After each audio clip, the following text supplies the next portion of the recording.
Hi there, thanks for joining me. In this video, we'll take a look at Corel Painter's preferences.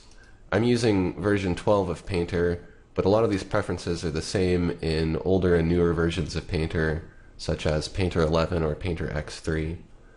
To get to your preferences palette, you want to go to the Edit menu and then Preferences, and you can start with any one of these. We'll start with General. On the Mac, it's found in the Corel Painter menu, which is all the way to the left in your menu bar up here. So starting with General, we get our little window here that pops up with our preferences, and these preferences control a lot of different features in Painter. I won't go over every feature because some of these really aren't going to be useful to you, so I'll just stick to the ones that I think you might want to use. So in the first category, General, we'll look at the first option, which is Align Constrained Brushstrokes to Canvas. So what that means is that if you use the Rotate Page tool to rotate your canvas, and you leave it rotated like so, and then you go to use a brush and paint, holding Shift while painting will constrain your brushstroke to a horizontal or a vertical or even a diagonal axis based on the orientation of the canvas. So if I hold down Shift now and I paint with my brush, you can see it's following the canvas. Even though I have it rotated, it's following the angles of the canvas. If I rotate the canvas back upright, you can see it's perfectly straight. Now if I go into the Preferences menu again and I turn this option off, it's no longer going to align the constrained brushstrokes to the canvas. So when I hold Shift, it's not going to have that same effect anymore. So I'm holding Shift to constrain my line, and you can see it's now constraining independently of the orientation of the canvas here. So that could be helpful to you. Look at the next important setting. Disable feature scaling when resizing brush. So what this means is if we use a brush that has a feature on it, let's say for instance we use one of these oil brushes. Let's do Real Fan Soft. These Real Oil brushes have a feature setting, and what the feature is a way of measuring all of these individual little hairs here, these little bristles in the brush. The more feature the less feature you have, the more fine detail you're going to have. So I'll turn my feature up higher than it is now. Right now it's at 2.5. I'll turn it up really high to 12, and we'll see what kind of brush stroke we get. These bristles are more spaced out. There's kind of less detail in each stroke. You don't really want to go below 2, because if you go really low, what'll happen is the strokes you make will just kind of slow your computer down. They'll have too much detail. So sometimes that's not good. So I try not to go below 2. Now this feature in the preferences here, this will disable the feature scaling when resizing your brush. If you have this unchecked, then when you resize your brush larger or smaller, you're going to change this feature setting, and this is going to increase or decrease along with your brush size. So you can try this out. I find that I get a faster response from my tablet if I leave this checked and set it to disable. So it's a way to speed things up. The next thing we'll look at is whether or not to use legacy brush resizing control. By default, this is unchecked, and what it does is if you use a keyboard shortcut to resize your brush, which on a PC is to hold Control and Alt on your keyboard and then tap and drag with your pen, you can resize your brush. I'm still holding Control and Alt here, and I get this green overlay that shows me what size my brush is. Now I find it works kind of slow. When I go from big to small, it's not quite very fluid, and I don't know if I like this green. Just personally, the green is kind of ugly to me. So I like to use the legacy brush resizing control. Legacy just means it's from an older version, and in an older version of Painter you get this effect, which is much more fluid. There's no ugly green, and I kind of like this. Now, you don't get the same amount of controls that you get using the green overlay, because the green overlay gives you a little bit more feedback by showing you the brush shape and other things, but I don't really find that to be helpful for me. I kind of like this feature, this legacy feature, so I prefer to use this. Go back to the preferences, create backup on save. This is on by default, but I recommend that you turn this off, because what it's going to do is if you create a backup on a save by turning this on, every time you save a file, you're going to save a backup file also. So you're going to have two files every time you save. Now, the purpose of that is to prevent you from losing any of your artwork if your computer crashes or if Painter crashes. But these backup files don't always work, and they take up a lot of extra space. So what I recommend you do is you turn this off and just save copies of your artwork when you need to. You know, when you're working on something, if you spend a couple hours on it, save it and then save a copy, a duplicate, and then start working on that duplicate. And anytime you feel like you might make a mistake or you want to try something but you're uncertain of whether or not you want to keep it, save a copy. And you can have 10, 20, 100 different copies of your artwork if you want. But I recommend doing that intentionally rather than just doing it automatically with this feature. Brush size increment is measured in pixels.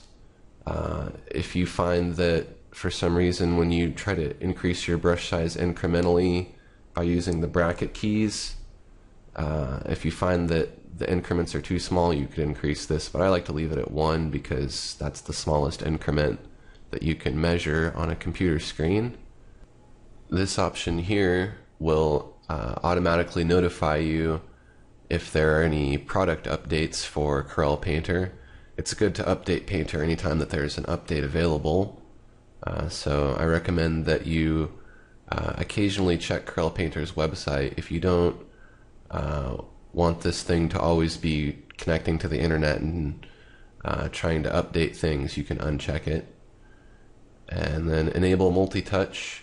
If you have a multi-touch compatible Wacom tablet and you want to use the multi-touch features, you can go ahead and enable this. And as I mentioned, the rest of these things here don't really matter too much. We'll go to interface and cursor type. Now, most of the time you're going to want to use enhanced brush ghost if you have a fairly new computer, fairly new tablet. This is probably fine to use. However, if you're using something kind of a little bit older like Windows XP and a slightly older tablet, you might want to try changing your cursor type to either brush ghost or iconic, and that might speed up Painter a little bit if it's running really slow, if you don't have a very powerful computer. So I'll show you what these do. Right now I have enhanced brush ghost, and you can see that my cursor here, it's in an ellipse shape, and it's basically showing me the shape of my brush, more or less. I'm going to rotate my canvas back upright so we can see how this works. Now if I change my cursor type to brush ghost rather than enhanced brush ghost, we'll see what happens.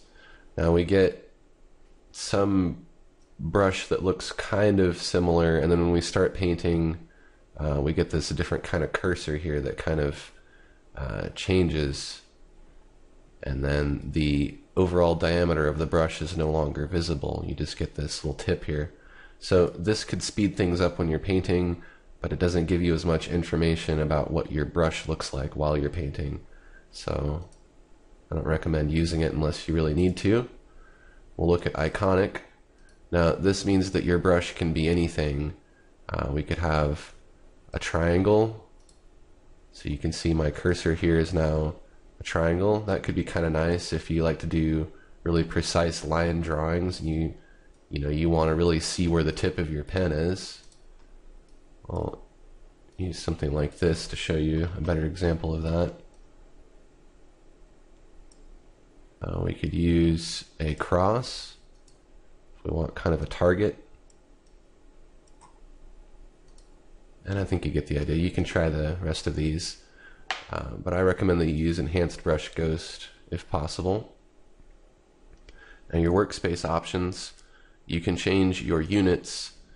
So these are your default units. This is kind of your preferred. If you have a preference to work in pixels or inches, you can change this. If you're going to be making digital artwork that you're going to print primarily, probably want to work in inches. That's going to make a little more sense, because then you can decide, you know, okay, I'm going to make an 8x10 canvas to fit in an 8x10 frame, and so on. If you're going to work more for the web and you know that you need to make artwork that's, say, 300 pixels by 400 pixels, it's going to be better to work in pixels. So that's kind of up to you. And of course, not everybody uses inches. So if you work in centimeters, you can use centimeters, and so on. Your background color, this is going to be the background of your canvas, which is this area here. You can see it's on my computer, it's very dark. I like it that way. You could make it any other color that you want though. And the default view mode is either windowed or full screen. Right now mine's set to full screen. And let's take a look at that. You can see that my canvas here, it has this black background. Now you might not have this background. Your Painter interface might look something like this, because you might be in window mode. And if you're in window mode, that could be an advantage and it could be a disadvantage. It depends on how you like to work. I know that on Macs it's a little bit different than on this Windows computer here. On Windows it blocks out the background, and I've seen on some Macs it doesn't. So I prefer to work in full screen mode. You can toggle between this mode by clicking this maximize window or unmaximizing it. And you can change the preference to how Painter starts. So if you want Painter to start every time in full screen mode rather than windowed mode, you want to check this. So I like to leave it in full screen mode. Toolbox layout, you have some different options here. This is your toolbox here all the way on the left. And if you're working on a big screen, then this vertical single column works really well. But I find on my laptop, a vertical double column works better. So we'll try that and see how that looks. And it moved it. That's okay. You can see it sticks out a little more horizontally, but it doesn't go down as far vertically. So that could be a good thing if you don't have a very big screen. So I'm just going to set this back to how I like it. And we'll go on to the next category, which is performance. Now this is perhaps the most important category here. And this is because it controls how well Painter is going to run on your computer. So our first setting is memory usage. You're going to want to set these settings and pay real close attention here to what you do. You can control the amount of memory that Painter can use. And Painter needs just enough memory to be able to run everything, but if you give it too much, then everything else running on your computer won't have any memory, and everything will just slow down, and it may even crash. So there's kind of a magic number here. You can see how much memory is currently being used and how much is available, and you can see kind of where you are on the slider bar. I'm at 50% right now. So I have quite a bit of memory. I guess in today's terms, people have tons and tons of memory, so maybe it's not that much anymore, but it's more than enough for Painter. So what I recommend doing is if you have less than 6 gigabytes of memory, then you probably want to set this to something like 40 or 50%. If you have more than 6 gigabytes of memory, then you can set it to 50, 60, 70, somewhere in there. In any case, I wouldn't really go much above 60 or 70% because, again, if you reserve too much memory for Painter, Painter is not even going to be able to use that much memory, and it'll hog it all, and then the rest of your applications won't have any memory and your computer will slow down. So anywhere between 40 and 70 is a good setting depending on your computer. You don't have to stress on this too much. It's not going to make really a huge difference here. You just don't want to set it too low or too high. So don't crank this all the way up to 100%. Multi-core usage is basically the same thing. I have 4 cores on my computer, so I have 4 separate processors that I can use. I use things in the background. Commonly I'll have web pages open and music playing and antivirus, and I have lots of stuff going on. So I don't want to use all 4 cores for Painter, because then again, as with the memory here, my computer will slow down because it has too many of the cores occupied. So I recommend that if you have 2 cores, that you just set this to 1, and if you have more than 2, then you just really want to just reserve 1 core, maybe 2 cores, depending on how many you have, for background operations. Then you can just use the rest. So I have 4, I'm choosing to use 2. I could use 3 also, but I find that nothing really changes when I choose between 2 and 3 as far as Painter's performance. So I just go ahead and leave it at 2 here. The scratch drive is very important. A scratch drive is kind of virtual memory. So you have your memory here, which is your RAM memory, but then there's also some things that Painter can just write down on a hard drive, kind of use it like a scratch pad or a notepad, and that saves you from having to use this memory up. So it's good to have a scratch drive. It'll speed up the way that Painter works. You're going to want to use a spare hard drive, an internal hard drive. So if you have a couple different hard drives in your computer, you're going to want to choose the one that is the extra drive. Now in this case, my D drive has my Windows operating system on it. So this is kind of my main drive. And then the C drive and the F and the H, these are extras. So I'm choosing to use this extra C drive here for my scratch drive. You want to try to avoid using your main hard drive, the one that has Windows on it, because it's not going to work as fast. If you can, use a solid state drive for your scratch drive. The next thing that we'll look at is undo levels, and most of us are familiar with the undo. I'll do some brush strokes here, 4 strokes, and you can see that I can do Control Z or Edit Undo, and I can go back a number of times to undo, and I can even redo a number of times. We can control that number by changing the undo levels. So normally it's set to 32, but I like to set mine lower than that because I find that it doesn't make any sense to work forwards and backwards and forwards and backwards. You need to be doing, not undoing. If you're just undoing, you're just really just wasting time. You're not getting anything done. If you set this lower, you're going to be more decisive. You're going to go, okay, I got to try to get this grass perfect or this tree branch perfect in 9 brush strokes rather than 32. So I better get it right. And you're just going to be maybe more spontaneous and more decisive when you paint. It's also going to speed up the way that Painter functions, because the higher that you set this undo setting, the more Painter has to remember how many brush strokes you did and how many different functions you performed. And if it's set to 256, which is the maximum, Painter has to store all that information on your scratch drive and in your memory, and it has to process it all with your processors here. So it's really just going to make everything slower to turn this up high. So I think 9 is a good setting for me. We'll look at view options. Smooth objects when zooming. What this does is this smooths the appearance of the image on your screen when you're zooming in and out. So right now this is on, and let's look at how my artwork looks when I zoom in. You can see here these jagged edges here, these individual pixels are getting kind of blurred, so it's giving it kind of a smoothed effect just to make it look better. Now if I were to print this, it wouldn't look as smooth printed. And also if I exported this maybe as a different file, this smoothing might not be happening. This smoothing's happening because we're asking it to by having it set to that. I'm going to turn this off.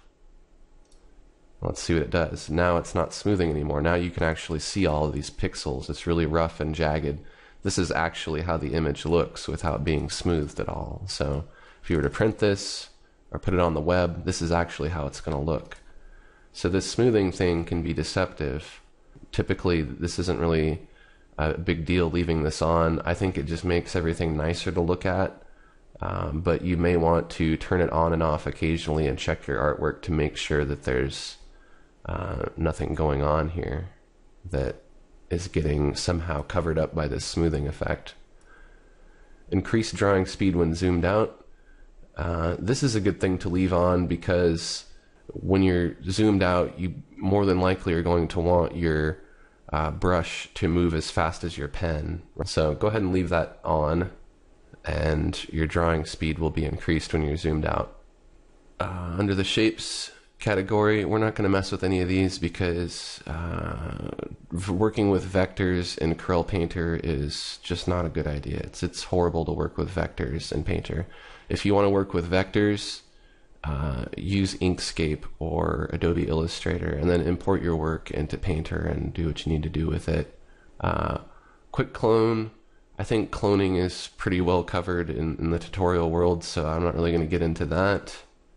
And connections, unless you have some special extra device that works with Painter, we don't need to worry about this. So that is all of the preferences. If you found this information useful, take a quick second to like this video or share it on YouTube, and that'll make it easier for other artists out there to find this information. Thanks for watching, and stay tuned for my next video.